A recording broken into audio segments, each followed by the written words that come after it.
భారత ప్రభుత్వం విధించిన చక్కెర ఎగుమతులపై నిషేధంతో సూపర్ ఎల్ నినో ప్రభావం ఎలా ముడిపడి ఉంది రండి దీని గురించి తెలుసుకుందాం.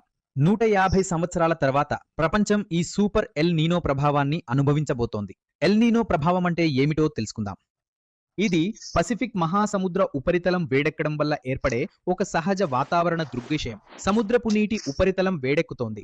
దీనివల్ల ఉష్ణోగ్రత పెరుగుతుంది. ఉష్ణోగ్రత ప్రామాణిక స్థాయి కంటే 2 డిగ్రీల సెల్సియస్ లేదా అంతకంటే ఎక్కువగా పెరిగినప్పుడు దానిని సూపర్ ఎల్ నీనో ప్రభావంగా పరిగణిస్తారు. ఈ సూపర్ ఎల్ నీనో ప్రభావం వల్ల వర్షాకాలంలో వర్షపాతం తక్కువగా ఉంటుంది. ఇది భారతదేశంలో చెరకు మరియు ఇతర వ్యవసాయ ఉత్పత్తులపై ప్రభావం చూపుతుంది. దీనివల్ల మన దేశంలో చక్కెర కొరత ఏర్పడవచ్చు.